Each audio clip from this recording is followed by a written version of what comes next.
Au sommaire de ce journal, employabilité des jeunes. 105 jeunes reçoivent leur parchemin de fin de formation de l'INIE. Renforcement de capacité, les professionnels des médias à l'école de la ZLECAF. Enseignement professionnel, 350 gestionnaires et formateurs des lycées professionnels commerciaux renforcent leurs capacités. Et dans le domaine de la digitalisation, la 13e édition du Digital au féminin Tour axée sur l'immersion dans le numérique. Madame, Monsieur, merci de nous rejoindre pour l'actualité sur Business 24 Africa. Démarrons cette édition avec l'employabilité. Plusieurs jeunes ayant bénéficié de l'encadrement dans le cadre du projet pour l'amélioration de l'employabilité et l'insertion des jeunes de l'INIE ont reçu leur parchemin. Le projet a permis, avant la fin de la formation, d'offrir des emplois de qualité dans des entreprises partenaires à tous ces jeunes. Nos reporters Pierre Tebeu et Tima Traoré ont suivi la cérémonie de clôture de ce projet qui a fait le bilan du programme et permis à l'État de Côte d'Ivoire de lutter contre le chômage des jeunes. Ce programme pour l'emploi et la promotion des PME en Côte d'Ivoire, dénommé Invest for Job, a conçu le programme pour l'amélioration de l'employabilité et de l'insertion des jeunes en vue d'offrir des emplois de qualité à 105 jeunes au sein des entreprises partenaires. Lancé en août 2023, 15 mois plus tard, le partenaire et l'État sont en phase pour la reconduction des projets similaires, surtout qu'il a permis l'insertion de plusieurs jeunes dans des entreprises partenaires. Il a fait une formation d'imprimerie avant ça. Mais on n'a pas tout, on ne peut pas tout connaître.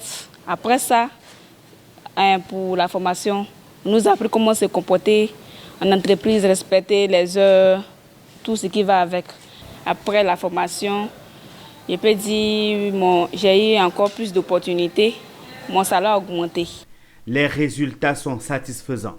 Un objectif atteint dans ce sens qu'il a contribué à l'amélioration de l'employabilité de nombreux jeunes en Côte d'Ivoire. Avec les modestes ressources que nous avons reçues de la GIZ, nous avons pu donner un emploi stable, CDD, à un certain nombre de jeunes. Et si au terme contractuel avec la GIZ, nous aurons atteint nos 105 jeunes employés, soit 100% de taux de succès. Le jeune lui-même, il faut absolument que dans ces jeunes qui sont choisis, que le jeune ait la motivation de faire ce genre de formation et que le métier qu'il va choisir, il va le faire pour plusieurs années. Ce n'est pas des métiers par défaut, on ne choisit pas un métier par défaut, sinon on ne le fait jamais bien. Tout s'est bien passé pour l'instant, il y a de fortes chances qu'on puisse reconduire ce type de projet chaque année maintenant. Les jeunes ont acquis les compétences, il y a également des mises en stage parce qu'il y a des entreprises partenaires qui sont associées au projet et tout cela, c'est un exemple de tout ce que le gouvernement fait à l'endroit des jeunes, de leur capacitation et de l'appui à leur insertion professionnelle. Le projet pour l'amélioration de l'employabilité et l'insertion des jeunes de l'Institut ivoirien de l'entreprise INIE, en collaboration avec la GIZ, a débuté en août 2023 et a pris fin ce 31 octobre 2024. Ces 105 jeunes sont désormais outillés à affronter le monde professionnel grâce à ce projet. Femmes et développement durable. Après les éditions de 2002 et 2014, revoilà les journées scientifiques internationales de la femme chercheur de Côte d'Ivoire. Elles se dérouleront à Abidjan les 7, 8 et 9 novembre 2024. L'information a été rendue publique jeudi à l'Université virtuelle de Côte d'Ivoire lors d'une conférence de presse. À l'initiative de l'Association des femmes et enseignants-chercheurs de Côte d'Ivoire, cette journée scientifique vise à mobiliser les femmes chercheurs autour des enjeux du moment, les changements climatiques et le développement durable. Issa Badini et Doumbia Ayuba. Salle de conférence de l'Université virtuelle de Côte d'Ivoire. Autour de la table, des membres, rassurez-vous, physiques de la FEMSI, Association des femmes chercheurs et enseignants-chercheurs de Côte d'Ivoire. 10 ans après la deuxième édition des Journées scientifiques internationales des femmes chercheurs, elles ont décidé de remettre le couvert au regard, disent-elles, du contexte. Il s'agit des changements climatiques qui ont pour corollaire le réchauffement de la Terre, la récurrence des catastrophes naturelles, la dégradation massive de l'environnement. En outre, l'expansion démographique, la raréfaction des ressources naturelles, l'obscurantisme, le terrorisme accentué, la pauvreté, les guerres, les migrations massives et les attaques délibérées contre la diversité culturelle sont accentuées. Voilà pourquoi les ICIFEC 2024 qui vont se dérouler selon la présidente de la FEMSI les 7, 8 et 9 novembre 2024 dans l'enceinte de l'Institut des sciences et techniques de la communication ISTC sous le thème « Résilience plurielle face aux changements globaux en vue d'un développement durable, vision transformative de la femme chercheur ». Mobiliser les résultats innovants de la recherche pluridisciplinaire au service de la résilience face aux changements globaux, du développement durable et de la paix. Informer le grand public sur la recherche et la contribution des femmes chercheurs. Susciter des vocations de chercheurs auprès de la jeunesse féminine. Les ICIFEC 2024, ce seront autour des ateliers, des panels, des conférences, des expositions, des échanges B2B. Troisième édition, ce sont pas moins de 5000 participants qui sont attendus, dont certains et certaines venant de la sous-région ouest africaine et de l'Afrique centrale. Créée il y a bientôt 30 ans, la FEMSI revendique 1000 membres. Son objectif, servir de cadre de rencontre pour les femmes chercheurs, mais surtout faire la promotion de celles-ci pour leur pleine participation à la construction d'un monde juste et durable. Une note de renforcement de capacité. Le comité national de la ZLECAf a initié un atelier dénommé After Work des journalistes pour comprendre la zone de libre-échange continentale africaine.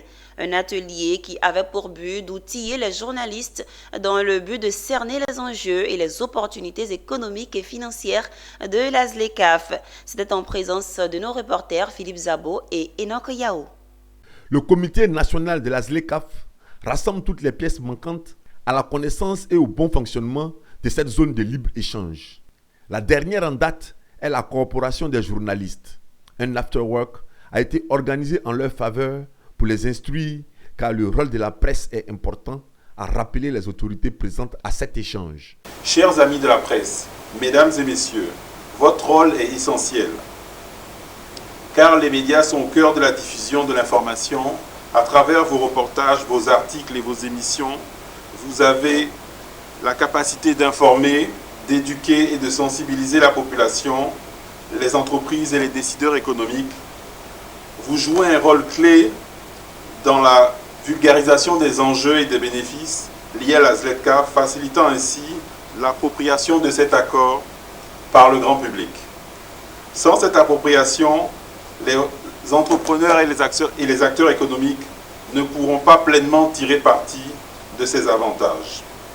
Chers invités, chers professionnels des médias, cet Afterwork est l'une des nombreuses initiatives du CNZLECAf pour renforcer les capacités et approfondir la compréhension des acteurs de la communication sur les enjeux de l'accord de la ZLECAf.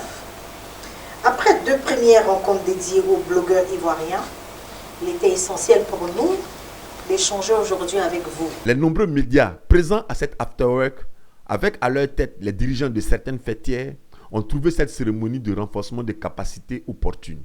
Notre rôle, c'est de former. Et là, la ZLECAf nous donne l'opportunité de bien faire ce travail. Donc, ce dont il s'agit, c'est de s'entendre, c'est de se mettre d'accord sur de bonnes stratégies. La bonne stratégie plutôt. Parce que, la communication, tout c'est bien fait. Et donc, à notre niveau, ce qui nous intéresse, c'est que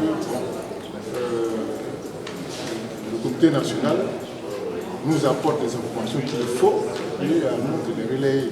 On parle beaucoup de la ZLECAf et de toutes ces opportunités. Et ces opportunités-là vont rester coincées dans les bureaux de nos officiels si ces informations ne sont pas vulgarisées sur le terrain. On parle ici d'information financière et économique à l'attention des entreprises. Ce sont les entrepreneurs qui sauront qu'est-ce qui est en train de se passer en Côte d'Ivoire, quelle dynamique est en train d'être mise en place au Niger pour savoir comment aller profiter de ces marchés-là. Donc c'est toutes ces informations qui, une fois présentées aux populations, présentées aux entrepreneurs, vont stimuler l'économie des transactions entre les différents pays. D'autres after-work avec les journalistes sont prévus pour l'année 2025. Dans le secteur transport, la cérémonie de lancement de la fintech automobilière GoCab s'est tenue à Abidjan lors d'une conférence de presse. Ce lancement était couplé à la signature de partenariat avec le groupe chinois Bestune, renforçant ainsi l'ambition de GoCab sur le marché ivoirien comme un pôle d'emploi durable pour la jeunesse. Reportage Michel Brou et Marussi Siri. 1000 emplois au poste de chauffeur sont à pourvoir par l'entreprise GoCab au profit de la jeunesse ivoirienne. C'est le contenu de l'information donnée à cette conférence de presse animée par les responsables de cette structure. L'autre temps fort à cette rencontre était la signature de partenariat de GoCab avec le groupe chinois Bestune pour permettre à la fintech d'accéder à des véhicules de haute qualité adaptés aux besoins du marché ivoirien.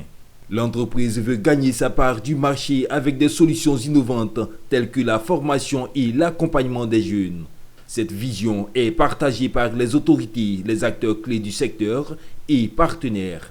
Je pense que c'est vraiment un beau cadre, un bon projet qu'il faut saluer.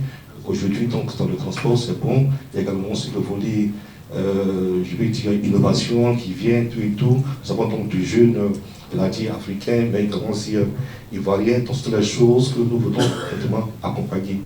Les critères de sélection ont été rappelés à cette occasion par les responsables. Ça permettra à ces jeunes-là de pouvoir être propriétaires de leur véhicule et donc faire Yongo comme GoCab.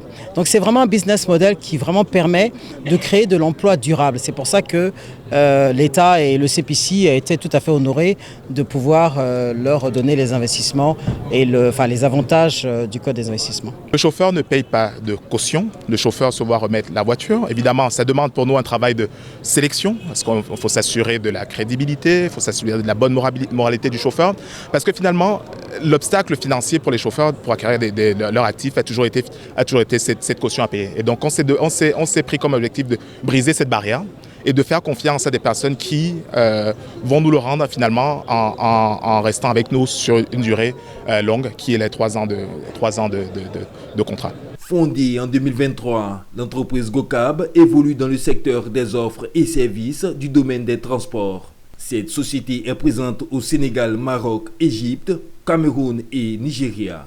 Elle prévoit s'ouvrir aux villes de San Pedro, Yamoussoukro, Bouaké pour les prochaines étapes. C'est lancé dans le cadre de la mise en pratique de l'approche par compétences qui remplace l'approche par objectif. Le ministère en charge de la formation professionnelle a initié un atelier de renforcement de capacité. 3 jours durant, 350 gestionnaires et formateurs des lycées professionnels commerciaux verront leurs capacités renforcées. L'atelier vise à donner aux enseignants tous les outils techniques en vue de mieux appliquer l'approche par compétences. Le récit de Mon Désir Nascimento. Entre l'approche par compétences APC et l'approche par objectif APO, l'État de Côte d'Ivoire a opté pour l'APC, approche par compétences. Pour réussir la mise en pratique de cette approche, il faut former les enseignants et formateurs. Ainsi, le ministère en charge de la formation professionnelle a initié un atelier de renforcement de capacité. 3 jours durant, 350 gestionnaires et formateurs des lycées professionnels commerciaux recevront des outils techniques en vue de mieux appliquer l'approche par compétences. Ils seront formés notamment à la démarche d'élaboration de programmes en APC, l'exploitation du référentiel de formation pour ressortir les objectifs, la conception des mises en situation professionnelle, la préparation d'une séance d'apprentissage dans le contexte APC et l'exploitation de référentiels d'évaluation et de certification. À l'ouverture de l'atelier, Kwame Kwasi-Deni, coordonnateur du projet, a relevé la différence entre l'APC et l'APO. Alors, cette formation vise donc à donner les outils aux formateurs pour pouvoir extraire des référentiels de formation qui ont été élaborés récemment les objectifs d'apprentissage et donc de concevoir leurs cours. Et ensuite, à partir aussi du référentiel d'évaluation et de certification, d'extraire les outils d'évaluation et donc d'élaborer leur évaluation. Ce qui change fondamentalement, c'est que par la PPO c'est la pédagogie par objectif et l'APC c'est l'approche par compétence. Ce qui change fondamentalement, c'est que ici, l'apprenant est au centre. C'est l'apprenant même qui construit son propre savoir, hein, et l'enseignant est le facilitateur. Bon, cette formation, ce matin, c'est former nos enseignants à l'approche par compétences, dont le décret a été pris en 2023. Désormais, nous passons à l'approche par compétences. Et cette approche qui consiste à former nos apprenants désormais selon les réalités de l'entreprise. C'est-à-dire rapprocher l'école à l'entreprise pour qu'ils soient formés aux réalités qu'ils vont rencontrer lorsqu'ils seront à l'entreprise. L'adoption de l'approche par compétences dans l'enseignement technique et la formation professionnelle par le décret numéro 2023/668 du 12 juillet 2023 marque une volonté claire des autorités de moderniser le cadre d'enseignement en le rendant plus adapté aux besoins du marché du travail et aux exigences d'une économie en constante évolution. Parlons à présent de digitalisation. La 13e édition du Digital au Féminin Tour s'est tenue du 14 au 18 septembre 2024 à Bandoukou, organisée par le Centre Marée de Lumière en partenariat avec l'Orange Digital Center. Ce marathon de formation a réuni 50 jeunes filles et femmes de Grand Bassam et des localités environnantes dans le but de bénéficier d'un développement personnel et d'une immersion dans le monde du numérique, nous disent Sandrine Kwame et Setekissi. 50 jeunes filles et femmes sont présentes à Bandoukou pour cette 13e édition du Digital au Féminin Tour. Venues de Grand Bassam et des localités environnantes, ces participantes ont bénéficié à l'occasion du Digital au Féminin Tour de plusieurs formations pendant 5 jours. Elles ont particulièrement acquis au cours de ces formations des compétences dans divers domaines clés du numérique, notamment dans le marketing digital, dans le e-commerce et l'oratoire. Moi, j'ai beaucoup appris aux côtés de l'équipe de formation qui nous ont vraiment aidés. Dans le digital, j'ai vraiment appris et aussi sur le numérique. Et je pense très bien que cette formation va m'aider parce que déjà, je travaille à mon propre compte. J'ai ma petite entreprise pour laquelle moi-même je me débrouille à faire mes posts, mes flyers, vraiment mes publications. Et je pense qu'au cours de cette formation-là, j'ai appris à pouvoir améliorer plus ce que je faisais. Je la décrirais vraiment très enrichissante parce qu'elle m'a permis de découvrir un peu certaines forces et faiblesses en moi-même, des aptitudes que j'avais, que je ne connaissais pas aussi. Et vraiment avec les coachs aussi de qualité qui nous ont vraiment donné un savoir très instructif. Et je crois que vraiment, je vais m'atteler vraiment à tous les conseils et les instructions qu'ils nous ont donnés lors de ces formations. J'aimerais encourager toutes mes sœurs à pouvoir s'intéresser au métier du digital. Parce que c'est un métier vraiment qui passionne, qui est passionnant et qui nourrit vraiment. Le Centre Marée de Lumière est une association à but non lucratif qui lutte contre la fracture numérique en offrant des opportunités de formation et en sensibilisant sur l'importance des technologies dans la vie quotidienne. La prochaine édition du Digital au Féminin Tour se tiendra du 18 au 22 novembre 2024 à Soubri.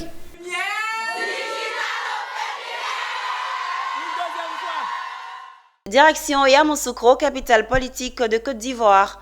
Le projet Bio4 Africa qui vise à promouvoir la bioéconomie en Afrique en développant des solutions basées sur la biomasse résiduelle a organisé en collaboration avec l'Institut national polytechnique Houphouët-Boigny, son 2e atelier de formation.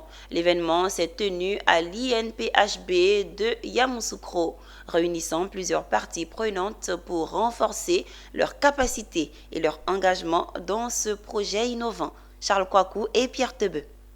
Ce projet, qui regroupe 25 structures d'Afrique et d'Europe déployées dans 4 pays, l'Ouganda, le Ghana, le Sénégal et la Côte d'Ivoire, sera mis en place sur 8 sites tests. Il est privilégié de l'approche circulaire, encourageant l'utilisation en cascade des ressources locales afin de diversifier les revenus des agriculteurs et d'encourager une économie durable. Cet atelier avait pour objectif de donner aux participants des techniques concrètes et adaptées pour mieux exploiter les possibilités offertes par le projet. Il s'agit en fait d'un projet qui traite de l'économie circulaire particulièrement, qui traite trois technologies essentielles ici en Côte d'Ivoire, qui est un centre pilote de ce projet. Il s'agit d'une technologie de pelletisation ou de densification qui permet de produire justement des pellets pour l'alimentation animale. Il s'agit également de la technologie de pyrolyse qui permet de produire ce qu'on appelle du biochar, qui est utilisé entre autres pour l'amendement du sol et aussi ici dans notre cas pour la filtration de l'eau. Et enfin, il s'agit de la technologie de production de biocomposites à partir de bioplastique.